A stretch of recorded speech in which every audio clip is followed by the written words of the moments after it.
Fala galera, estamos aqui para mais um vídeo do Oscar, mais um vídeo voltado para o Oscar, e assim como no último vídeo que eu lancei eu fiz uma crítica conjunta de todas as animações curta-metragem indicadas ao Oscar, agora eu vou fazer uma crítica conjunta de todos os curtas documentários, né, todos os documentários em curta-metragem que foram indicados ao Oscar, e aí assim, seguindo o mesmo esquema que eu fiz na animação, eu vou do que eu menos gosto para o que eu mais gosto. E aí aqui a parte interessante é que tem 3 deles que são muito fáceis de achar, que estão disponíveis com tranquilidade para quem quiser ver.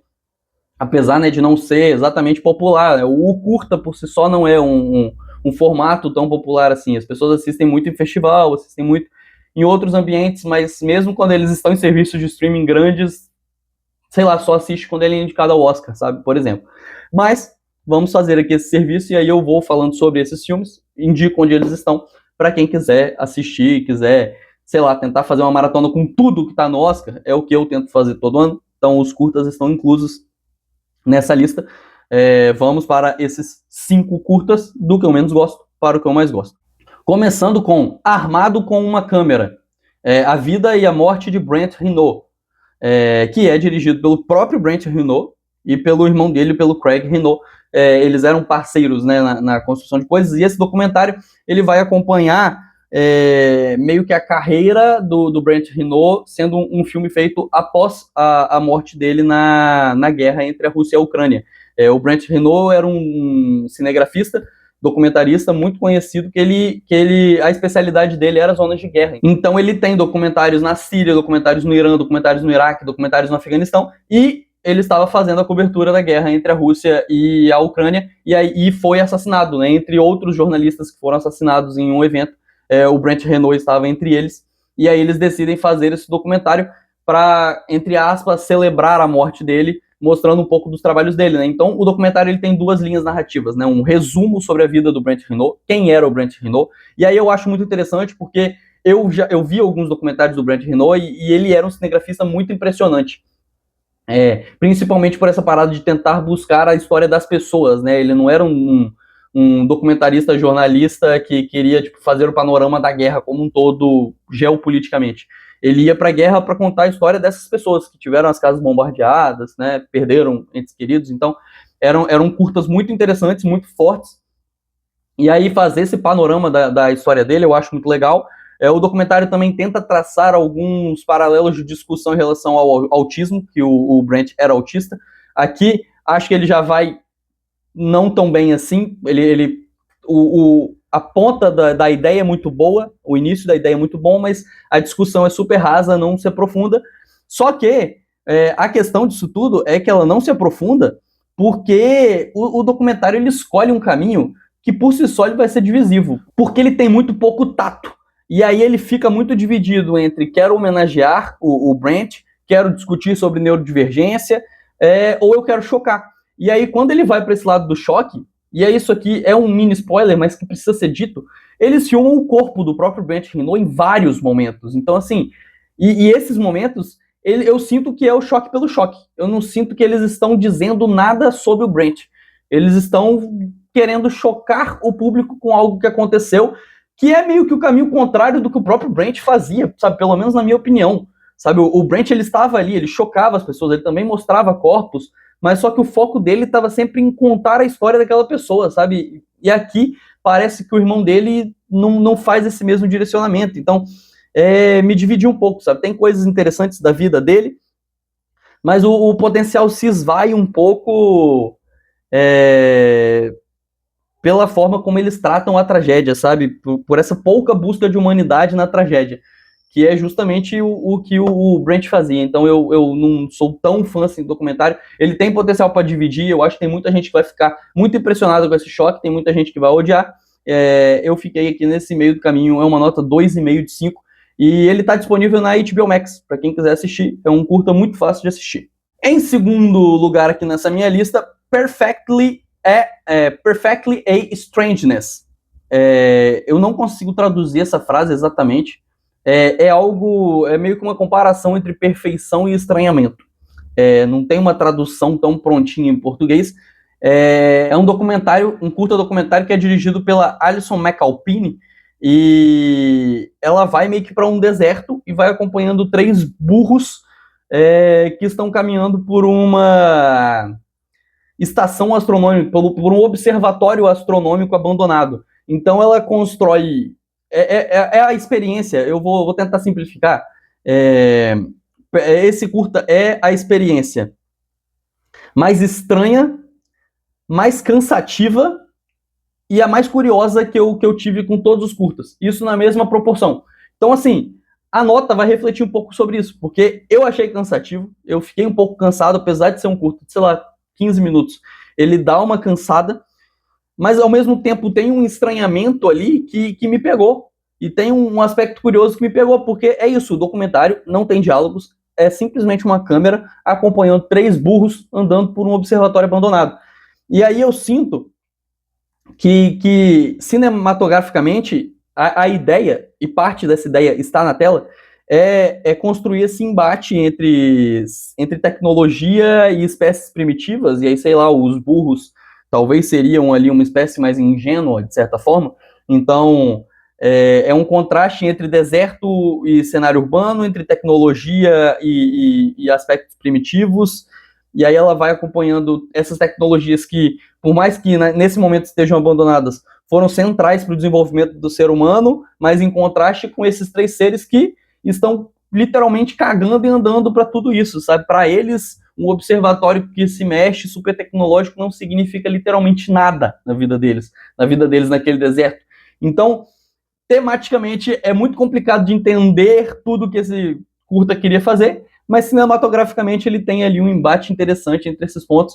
A minha nota é 3 de 5. E aí nós vamos para Children No More, Were and Are Gone, que é Crianças Nunca Mais, Crianças Não Mais, né, Eram e Não São Mais. Essa é a tradução literal, e é um documentário um curta documentário dirigido pela Hila Medalha, que se passa em Tel Aviv, né, Israel, e aí, mas acompanha ativistas pró-Gaza em Israel. Então são ativistas que eles tiram fotos, eles imprimem fotos de crianças que foram assassinadas em Gaza e vão para lugares públicos de Israel ficar mostrando fotos dessas crianças para tentar mostrar, né, tentar criar alguma comoção social em torno desse genocídio e de como ele está afetando principalmente famílias e crianças, né? Ou seja, é um genocídio que não está matando apenas terroristas, que é um slogan muito comum, né? Um ponto de defesa muito comum. Tem muitos terroristas, estão destruindo terroristas. Não, estão matando crianças inocentes. E aí a ideia é justamente essa. É um tipo de protesto que é muito forte. O protesto em si ele é muito forte, as imagens do protesto são muito fortes. E aí o documentário faz um trabalho muito interessante de construção desses protestos, de bastidores desses protestos, de identificação dessas crianças e também de como surgem esses embates, sabe, entre pessoas que são pró e pessoas que são contra essa questão.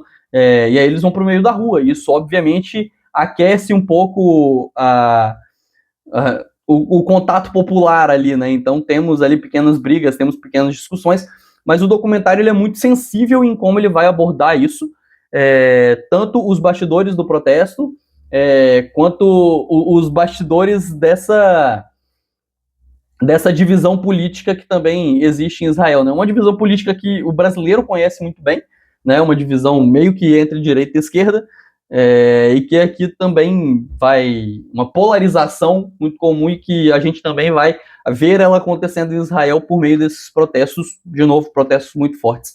E aí eu gostei bastante de Children No More, acho que a sensibilidade, a forma como eles escolhem mostrar isso é muito interessante, nota 4 de 5. E aí vamos para o penúltimo dessa lista, que é The Devil is Busy, que em português seria O Diabo Não Tem Descanso. Inclusive ele está traduzido dessa forma, porque é mais um curta documentário que você consegue encontrar na HBO Max. Então ele lá está traduzido como O Diabo Não Tem Descanso, para quem quiser procurar. É dirigido pela Christine Hampton e pela Greta Gerwig. Eu sou muito ruim com sobrenome, gente, desculpa mesmo. E aí esse documentário vai acompanhar um dia em um que eles chamam de central de cuidados para as mulheres, que é também, porque não faz só isso de fato, né? É uma central de cuidados mesmo, mas que entre uma das atribuições desse local é fazer abortos permitidos pela lei. Não é um local de aborto ilegal. É um local que faz abortos na Geórgia, se eu não me engano, em Atlanta, que faz abortos permitidos pela lei. Só que, junto com isso, o documentário ele constrói uma linha de crítica de como, nos últimos anos, graças aos governos americanos, as mulheres perderam muitos direitos. Então, está cada vez mais difícil conseguir fazer esses abortos de acordo com a lei, o que, obviamente, aumenta a quantidade de mulheres que vão procurar meios ilegais. Então, o documentário também faz esse argumento crítico, né? Ele usa isso para fazer esse argumento crítico. Até tem um momento muito forte que uma das funcionárias desse local tem que negar para as mulheres o aborto. Fala, você não pode, aqui você não vai conseguir, você tem que ir para outro estado, você tem que fazer outra coisa burocrática. E a questão do aborto legal nos Estados Unidos é que ele também tem uma contagem de tempo, né? Então, você só pode fazer esse aborto até um certo momento da gestação. Então, acaba sendo uma corrida contra o tempo para muitas mulheres, né? E o documentário aborda isso muito bem, com muita sensibilidade, de forma muito legal, né? Legal da forma como ele é construído, claro. Só que tem uma coisa, e aí eu gosto, né, do ritmo, gosto da forma como as entrevistas vão agregar um pouco a discussão, como as entrevistas vão também iniciar outros pontos, por mais que não sejam os pontos de discussão centrais, né, como esse aspecto da perda das leis, eles acabam sendo outros pontos que entram em discussão aqui. Mas eu gosto muito da escolha da protagonista, porque a protagonista, a pessoa que nos guia durante esse documentário, e vai apresentar esse lado meio cotidiano dessa clínica, é a segurança, é a chefe de operações de segurança. E aí, ela como personagem é muito interessante, porque ela é religiosa, e ela está em um lugar que muitos religiosos fazem protestos na porta contra isso, sabe? Esse é um ponto de embate. Esse local precisa de uma chefe de segurança justamente pelo medo das mulheres que chegam serem atacadas pelos protestantes. Então, por quem está protestando na porta, né? Então, ou sei lá, pela possibilidade, inclusive ela aborda essa possibilidade, né? Eles têm esquemas de segurança muito rígidos para que essa galera que está protestando não consiga entrar na clínica, por exemplo, e talvez fazer algo pior. Então, é muito interessante, porque, e aí, de novo, ela é uma personagem que ela tem essa divisão dentro dela, porque ela é religiosa, mas ela está ali fazendo o trabalho dela, e faz o trabalho dela com uma força absurda. E aí, por mais que religiosamente talvez ela não acredite, ainda assim ela defende o direito daquelas mulheres, e ela quer que aquelas mulheres tenham o acolhimento devido, tenham tudo que elas precisam da forma correta. E aí ela é uma personagem muito interessante, mas ao mesmo tempo, o cargo dela, né, como eu disse, ela ser chefe de operações, também abre outras discussões em relação a esse protesto, em relação ao perigo que essas mulheres correm, mesmo estando dentro da lei. Porque, de novo, não é uma clínica ilegal. Então, tudo que elas estão fazendo, se elas conseguiram aquilo, é permitido pela lei. E mesmo assim, precisa existir um esquema de segurança, inclusive com seguranças terceirizados, contratados, para evitar que alguma coisa pior aconteça. Então, é uma realidade muito dura que o documentário consegue passar para a tela de forma muito interessante, com um ritmo muito legal e principalmente com personagens muito legais. Então, eu gostei bastante de O Diabo Não Tem Descanso, nota 4,5 de 5. E aí, para terminar, outro que eu gostei muito e que também está fácil de assistir, né, que é All the Empty Rooms, ou Quartos Vazios, que está disponível na Netflix. Esse, se você quiser assistir, é só entrar na Netflix. É um curta de 34 minutos, um documentário de 34 minutos, dirigido pelo Joshua Seftel. E aí ele acompanha um jornalista muito famoso, que é o Steve Hartman, que ele é conhecido nos Estados Unidos por fazer matérias legais, mesmo em cenários caóticos. Acompanha esse jornalista e um fotógrafo que eles estão viajando nos Estados Unidos com um objetivo, que é fotografar os quartos vazios de crianças que foram mortas em chacinas em escolas. Que infelizmente é algo que é muito americano, também já aconteceu aqui no Brasil, né? Mas é muito americano e nos Estados Unidos é quase uma parada epidêmica. Então, assim, o próprio documentário fala isso dessa forma, né? O aumento de chacinas nos Estados Unidos é um bagulho assustador.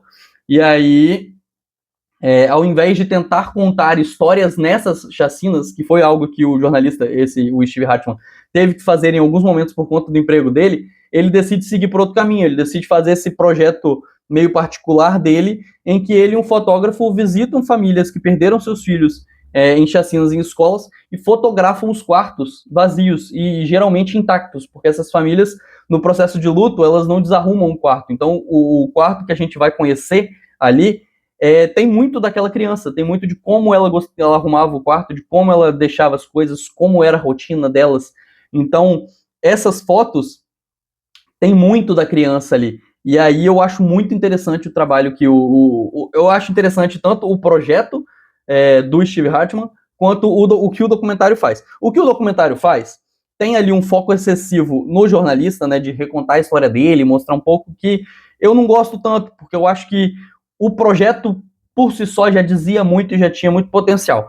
Porém, mesmo que tenha esse foco, as imagens elas continuam salvando as imagens dos quartos, né, e os momentos em que ele está conversando com as famílias sobre os quartos, salvam o documentário porque permitem que, mesmo que por pouco tempo, por pouquíssimo tempo, as famílias e até mesmo essas crianças tenham uma voz que eles não tiveram. Então, essas famílias, elas não foram entrevistadas em outros momentos, porque isso não é tão importante para parte da mídia americana. Então, estão falando sobre os filhos, estão falando sobre o que eles sentem, sobre esse luto, e ao mesmo tempo o quarto não dá uma voz para a criança, né, porque não tem esse poder, mas dá uma certa voz para a criança, porque, como eu disse, muito dessas crianças está ali no quarto, está encapsulado nesse quarto, em como essa criança gostava de viver. Então, tem ali uma voz, claro, uma voz embargada e muito dolorosa, mas que complementa muito bem com esse vazio que foi deixado para trás. Então, é um documentário muito sensível e que consegue casar essa parada de dar voz para pessoas que não têm voz, mas também deixar claro esse vazio. E aí os quartos vazios, eles têm um poder absurdo, e eu gostei muito do documentário, nota 4,5 de 5 também. Eu acho aqui, ao contrário do de animação, o Quartos Vazios eu acho que é o meu favorito. Tá bem dividido com O Diabo Não Tem Descanso, mas eu acho que é o meu favorito.